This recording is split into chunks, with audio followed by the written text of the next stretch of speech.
Ya, ya, voy a hablar sobre el sistema nervioso central en anatomía patológica, lo más frecuente y sobre todo repaso de histo, ¿no? Que es lo que más vemos y, bueno, algunas patologías más frecuentes. En patología del sistema nervioso central tenemos, para leer, ¿no? Las biopsias, la neurona, básicamente, que es la célula principal del sistema nervioso central, y la neuroglia, ¿no? Dentro de la neuroglia tenemos a la microglia, que son como los macrófagos que están alrededor de los vasos sanguíneos, ¿no? Y tenemos a los astrocitos que sirven como sostén, y a los oligodendrocitos que sirven como los generadores de bandas de mielina alrededor de las axones de las neuronas, ¿no? A diferencia del sistema nervioso central, en el sistema nervioso periférico tenemos ya lo que son las células de Schwann, ¿no? Básicamente para entender eso, neuronas y neuroglias, dos grupos principales de células neuronales que hay en el cerebro. Bueno, en la neurona, como podemos ver acá, lo que están con la letra N, ¿no? Son células con citoplasma eosinófilo, núcleo bien redondo, ¿no? Con cromatina un poco laxa, ¿no? Y tienen algunas, dentro de una sustancia de níquel que ahorita no se ve, pero en el microscopio electrónico se ve, que son las que las caracterizan, ¿no? Y, bueno, también tenemos células de soporte, ¿no? Que son células especializadas gliales, ¿no? Dentro de esto tenemos a los astrocitos, oligodendrocitos, a la microglia y a las células ependimales, ¿no? Los astrocitos son los más frecuentes, son los que están por acá, ¿no? Son todos los que no tienen un halo blanquecino, ¿no? Son los de soporte, ¿no? Acá está, acá está. Y normalmente los oligodendrocitos son estos que tienen un halo, que parecen un linfocitos, pero tienen un halo blanquecino. Y las microglias son las que están próximas a los vasos, ¿no? Acá no se ve, son astrocitos, ¿no? Pero más adelante vamos a ver otra foto de microglias, ¿no? Básicamente imagínense un astrocito así como esto, pero alrededor del vaso sanguíneo, ¿no? Y las células ependimales que están básicamente en los espacios ependimarios, ¿no? Los ventrículos, en el tercer ventrículo, ¿no? El epéndimo. Entonces son las que recubren, como un tapizamiento, ¿no? Entonces, todas esas cuatro células forman parte de las células especializadas o especializadas o gliales, ¿no? En los vasos tenemos básicamente la barrera hematoencefálica, que está conformada por vasos sanguíneos y alrededor con astrocitos, ¿no? Y eso permite que haya una barrera de ingreso de todas las sustancias que circulan en los vasos sanguíneos hacia el sistema nervioso central, ¿no? Fibroblastos hay escasos en el sistema nervioso central, casi no, por eso no se forma fibrosis, ¿no? No hay proceso de fibrosis o es muy raro. Normalmente lo que se produce es una gliosis. Lo que reaccionan no son fibroblastos, sino los astrocitos. Y hacen como una reacción de cicatrización cuando una enfermedad es crónica o cuando algo es agudo con necrosis, hacen un proceso de como si fuera un tejido de granulación. Esta actividad que normalmente hacen los neutrófilos con los fibroblastos en un evento agudo de necrosis lo hace el astrocito. Y cuando es un evento crónico, también lo hace el astrocito, pero en forma de cicatriz, en vez de tener una fibrosis, tiene una gliosis, ¿no? Y el tejido conectivo circundante, ¿no? Como vemos acá, este tejido rosadito que vemos acá delineados es el neurópilo, ¿no? Es el neurópilo, ¿no? Son un conjunto de axones que están de todas las neuronas que se dan o de la ramificación de los astrocitos, ¿no? Son un conjunto de axones entremezclados, ¿no? Que tiene que cierto tipo de densidad, ¿no? Si está muy pálido por algún lado, podemos decir que hay un área de gliosis o un área de isquemia, ¿no? Entonces hay que tener en consideración esta tonalidad y la densidad sobre todo del parénquima, ¿no? Del tejido nervioso central. Y este tejido neuronal, cuando está envuelto, ¿no? Normalmente siempre cuando está en haces y está envuelto, a nivel periférico sobre todo, ¿no? O próximos al ingreso de ¿cómo se llama esto? De las meninges, puede estar envuelto por un endoneuro, cada una de las fibras, un perineuro, un conjunto de fibras y un epineuro, cuando son bastantes fibras juntas, ¿no? Todo eso es tejido conectivo, ¿no? Las neuronas, los oligodendrocitos, acá podemos ver, como dije, los oligodendrocitos, acuérdense de esto, tinta china con un halo blanquecino. Eso es para identificar el tejido nervioso inmediatamente, ¿no? Los astrocitos, ¿no? Como vemos, el núcleo es hipercromático, ¿no? Normalmente no está rodeado por ningún halo, y la neurona siempre va a ser la más grande que el astrocito, más grande que el oligondrocito, ¿no? La más grande con un halo eosinófilo y un núcleo hipercromático. Es una forma y el neurópilo, que es el NP, que es toda la sustancia rosada, ¿no? Siempre cuando vamos a mirar una biopsia, es lo que tenemos que identificar. En el cerebro, inmediatamente podemos ver que acá tenemos el corteza cerebral, ¿no? Donde tenemos todas las células que hemos mencionado anteriormente, y por encima vemos un tejido conectivo, ¿no? Que está con vasos, ¿no? Entonces, y una capa que lo recubre. Más adelante vamos a hablar de eso, pero básicamente estaríamos hablando de las meninges, ¿no? Que lo recubren. Y ese es el tejido de la corteza cerebral, ¿no? No hay mayor división. En cambio, en el cerebelo sí, hay cierto tipo de capas, ¿no? Tenemos capa molecular, ¿no? Que es la más externa, la capa ganglionar, que normalmente está conformada por células de Purkinje, y tenemos la capa granular, esta que parece como si tuvieran gránulos, ¿no? ¿No? Entonces ahí también hay células nerviosas, ¿no? Acumuladas.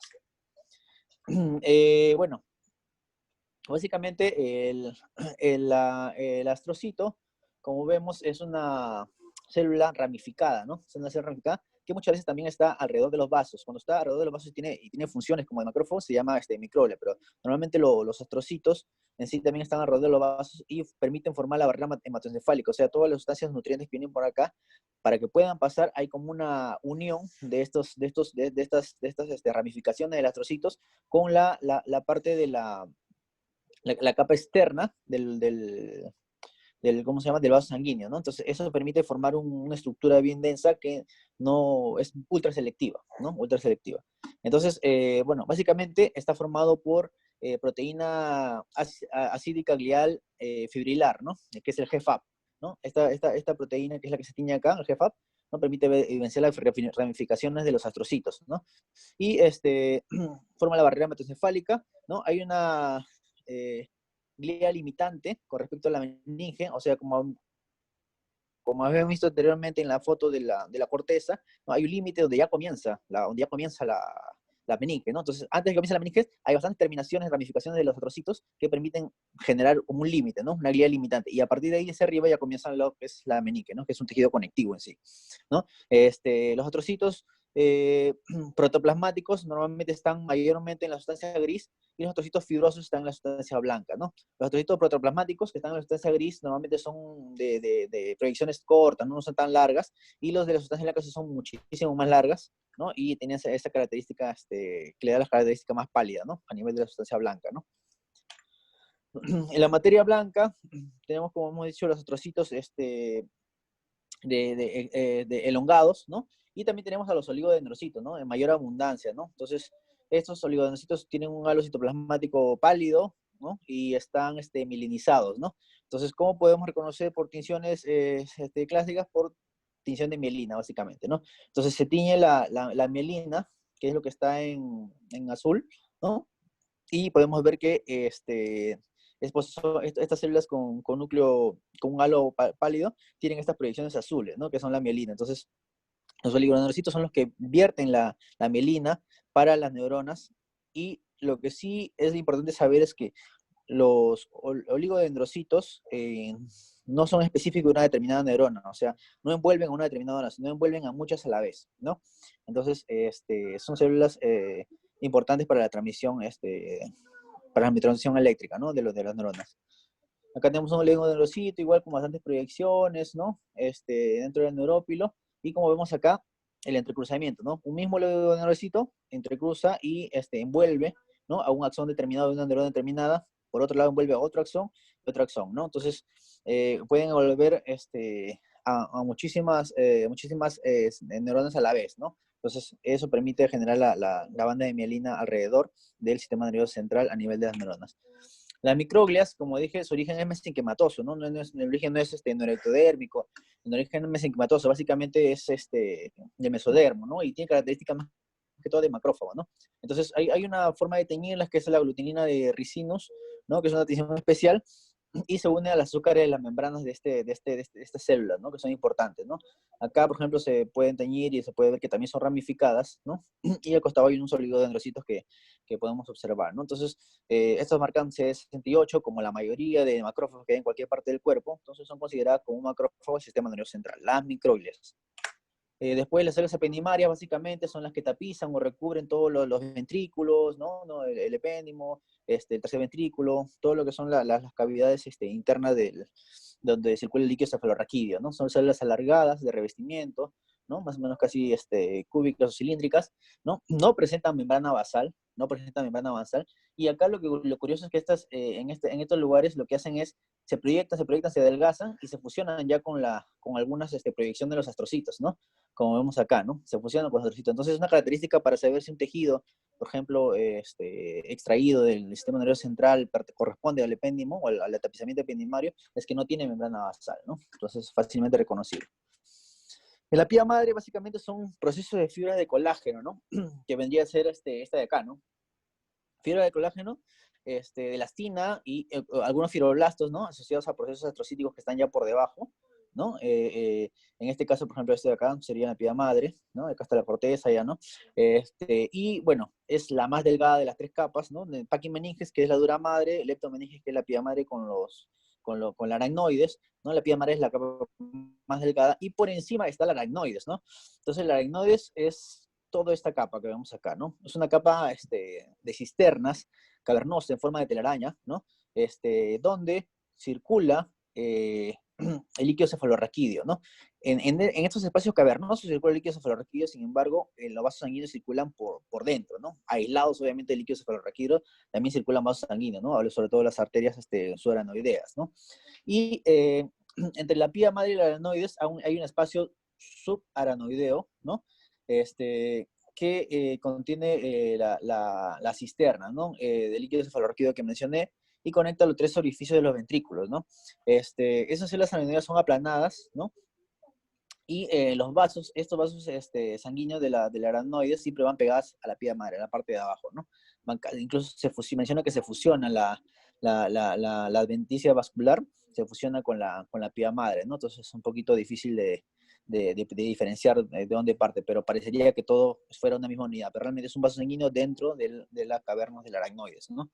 Y la dura madre es una capa ya fibroelástica, ¿no? Muchísimo más, más organizada, revestida internamente por células, ¿no? Que están aplanadas y permiten generar un espacio subdural, ¿no? O sea, por debajo de un espacio subdural, que es donde se acumulan los hematomas subdurales, ¿no? Y por encima es un espacio epidural, que es donde se forma el acúmulo bicóncavo en caso de hemorragias, ¿no? Y bueno, básicamente eso es importante mencionar. Acá estaría la aracnoides, acá estaría la pía madre, como vemos la aracnoides, bastantes cisternas donde circula el líquido cefalorraquídeo y dentro de sus vasos sanguíneos, como había mencionado acá en la gráfica, ¿no? Y a mayor aumento también se ve lo mismo, ¿no? Vasos sanguíneos, ¿no? Bueno, acá tenemos otros vasos sanguíneos, arterias, ¿no? Y la duramadre está por encima más fibrosa, más organizada, ¿no? Más densa, ¿no? Bueno, hablando de las enfermedades más frecuentes, rapidísimo, las enfermedades vasculares, básicamente el infarto. Normalmente los cambios se producen a las 6 a 12 horas, ya se puede ver a nivel microscópico, incluso macroscópico, pero mayormente microscópico, un cambio en la tonalidad, ¿no? De los eosinófilos, de lo que es más basófilo en la parte por ejemplo, en este caso el cerebelo, ¿no? La capa granular, ¿no? Acá podemos ver ya una variación, ¿no? Hay una palidez de la parte del parénquima del cerebelo, hay una extravasación de glóbulos rojos, ¿no? Y una desorganización ya a nivel estructural, ¿no? Entonces, eso es a nivel más o menos macroscópico o a menor aumento, básicamente, ¿no? Los cambios de infarto comienzan, como mencioné, a las 6 a las 12 horas y hay una migración con el tiempo de neutrófilos, que es lo primero que se libera, a macrófagos, ¿no? Un infarto ya crónico, ya que pasa las 12, las 24 horas, ¿no? 48 horas, ya va migrando lo que era infiltrado neutrofílico por abundante cantidad de lo que son que son macrófagos, ¿no? Los que son histocitos macrófagos y una hiperproliferación vascular, o sea, hay una neoproliferación vascular como respuesta a este tipo de infarto crónico y se llena de bastantes macrófagos, ¿no? Y cuando ya el infarto es muy agudo, quístico, ya se deja pasar mucho tiempo, esto se desorganiza y se forma una cavidad quística, ¿no? Una lesión antigua de un paciente, ¿no? Determinado, ¿no? Y hay una reacción alrededor, ¿no? Que básicamente puede estar comprometida con gliosis, ¿no? Pero se forma una cavidad quística, ¿no? El tejido desaparece al final y se forma una cavidad quística, ¿no? Y bueno, en caso de hemorragia intracerebral, podemos verla también a nivel micro, con extravasación, entonces, pero básicamente la diagnóstico es a nivel macro, ¿no? Hay una abundante cantidad de sangre contenido en la macroscopía, ¿no? Y en hemorragia extradural, igual, pues debajo de la dura madre, se puede observar un conjunto de conglomerado de coágulos, ¿no? Y en caso de epidural, lo mismo, pero con ciertas características, ¿no? Apenas se abre la calota, ¿no?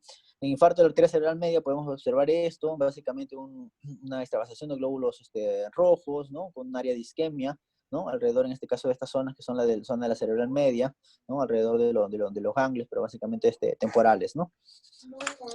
Y enfermedades generativas, lo básico, si nos manda una biopsia a un paciente que no se sabe qué tiene un área de gliosis y piensa que es un tumor y el paciente tenía antecedentes de Alzheimer, que es lo que vamos a ver, vamos a ver unas placas amiloides, ¿no? Estas placas amiloides se ven rosadas que pueden ser teñidas con proteína tau, ¿no? Acá también se ven las placas amiloides, ¿no?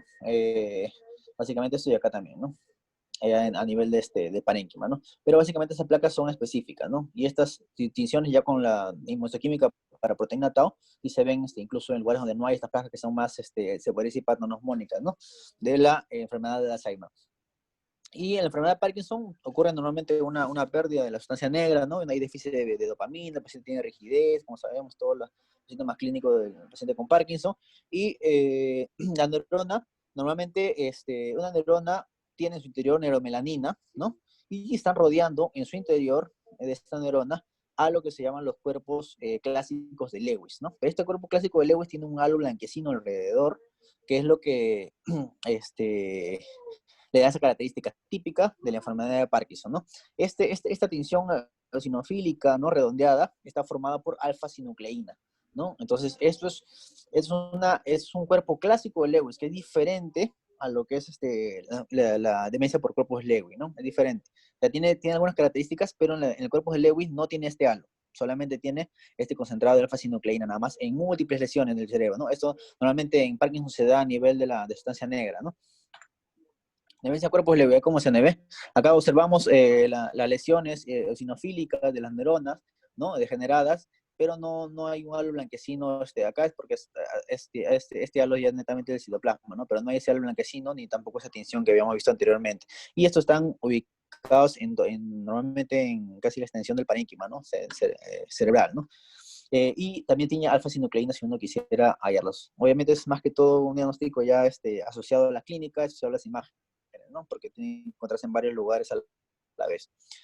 Tenemos la encefalopatía espongiforme, ¿no? O enfermedad también llamada de Creutzfeldt-Jakob, o enfermedad por priones, ¿no? Que normalmente se da por contaminación, por transmisión, por el consumo consumo a veces de carne humana, o en caso de las vacas consumían carnes de sus propias especies, con priones, ¿no? Entonces, lo que se produce básicamente acá es una muerte celular de las neuronas que forma un espacio quístico, ¿no? Aparentemente quístico, más que todo se forma como cavidades, que son lo que le dan la apariencia espongiforme, y tiene también algunas sustancias amiloides que hacen esta característica, ¿no? Amiloide radiado, ¿no? Y que permite hacer el diagnóstico de encefalopatía espongiforme, ¿no? Hay también pacientes que han sido inducidos a esto a causa de que han tenido trasplante corneal, que han tenido trasplante, algún trasplante de algún tejido tipo nervioso, ¿no? Entonces, puede ser también iatrogénico, ¿no? Pero mayormente son esporádicos y producidos asociados a priones, ¿no? En la infección del sistema nervioso central tenemos la encefalitis por ejemplo, por herpes virus, que característicamente, aparte de producir una necrosis alrededor con una alta cantidad de histocitos y sobre todo las características principales de esta enfermedad también son los manguitos perivasculares, ¿no? Donde tenemos bastante cantidad de linfocitos alrededor de un vaso sanguíneo, ¿no? Y hay una degeneración de la pared del vaso, ¿no? Entonces, esto asociado a un evento, un cuadro agudo, ¿no? De una encefalitis con alteración de la conciencia, está asociado a si ha fallecido el paciente, a una muerte por herpes virus, ¿no? Y encefalitis por HIV es diferente, ¿no? Acá básicamente tenemos células mononucleadas, no son linfocitos, son células mononucleadas, por ejemplo, monocitos, ¿no? Abundantes. Y tenemos células gigantes multinucleadas que se pegan al vaso sanguíneo y permiten destruir la pared del vaso sanguíneo, ¿no? Entonces, esta característica es un poquito más asociada a lo que es encefalitis por VIH. La meningitis bacteriana, bueno, básicamente lo que vemos es alrededor de la corteza, las meninges están llenas de material purulento, con polimorfonucleares, asociados a abundante contenido necrótico, ¿no? Muchas veces puede dejar secuelas y vemos el exudado purulento que lo vemos hasta en el apéndice, en cualquier otro lugar fácilmente reconocible, ¿no?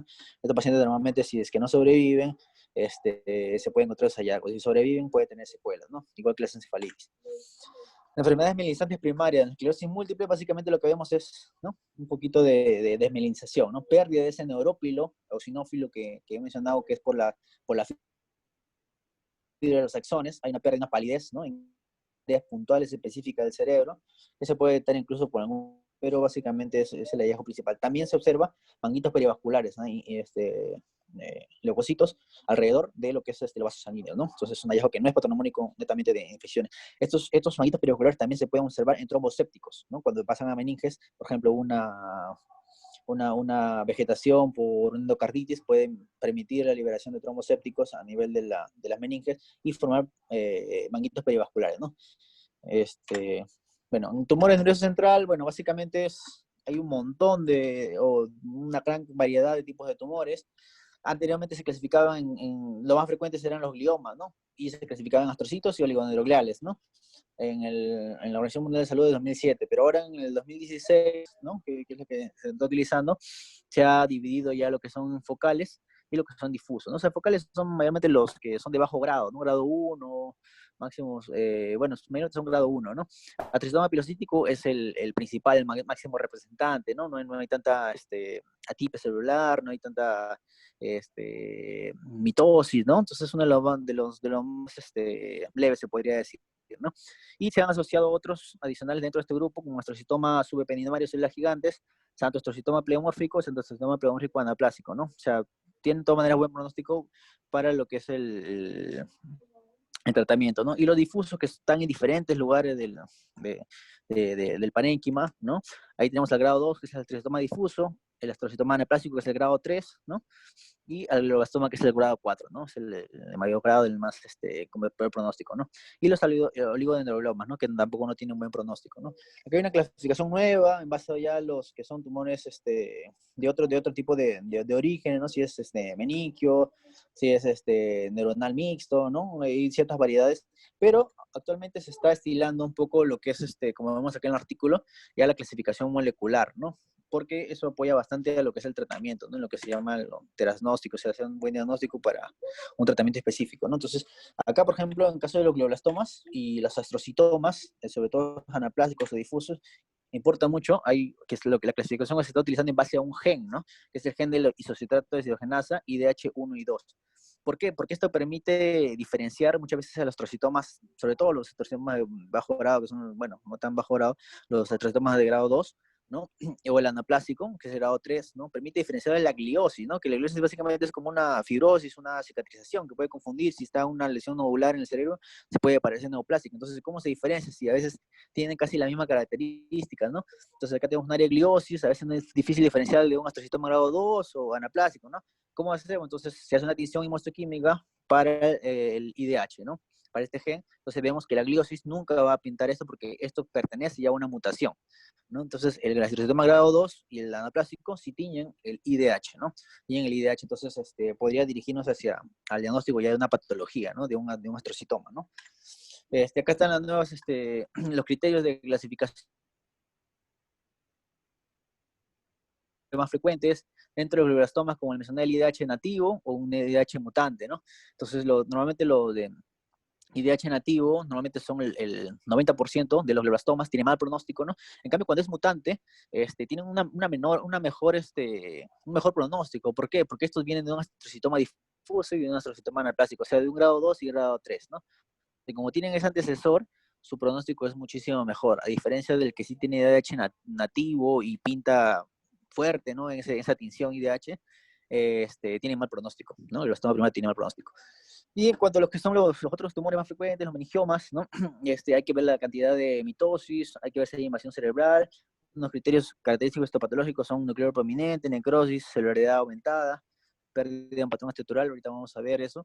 Y los meduloblastomas también han sido clasificados en base al estudios moleculares, ¿no? Según el tipo de clasificación molecular, algunos tienen bajo riesgo, otros tienen alto riesgo, ¿no? Y permite una mejor clasificación, ¿no? Un poco más direccionada al tratamiento. Acá tenemos un trastorno pilocítico, básicamente con estos formaciones quísticas, ¿no? Con células anisonucleosis, ¿no? Atipia celular, acá alrededor de los vasos también hay infiltrado, hay cuerpos eosinófilos, ¿no? Que son característicos, ¿no? Pero son los de bajo grado, ¿no? O sea, no vemos casi acá mitosis, por ejemplo, ¿no? Que son las características de los de a mayor grado, mayor cantidad también de mitosis o mayor cantidad de los núcleos son más grandes, mayor cantidad de atipia, ¿no? En un astrocitoma difuso, ¿no? Que es el de grado 2 y un glioblastoma multiforme, ¿no? Como vemos, miren, acá la celularidad no es tanta, no hay tanta atipia celular, hay si bien es cierto, hay una anisonucleosis, pero no es tan marcada, en cambio acá sí, ¿no? Aparte que está más hipercromático, tiene menos citoplasma, está más eosinófilo, desordenado, agrupados, ¿no? Hay mayor cantidad de mitosis, ¿no? Entonces es un glioblastoma multiforme o astrocitoma grado 4, ¿no? Un oligodendroglioma, básicamente citoplasma sinófilo, ¿no? Bastante vascularización, ¿no? Y un monomorfismo casi entre las células, ¿no? En ependimoma igual, ¿no? Se parecen a las células del tapizamiento que habías mencionado de los epéndimos.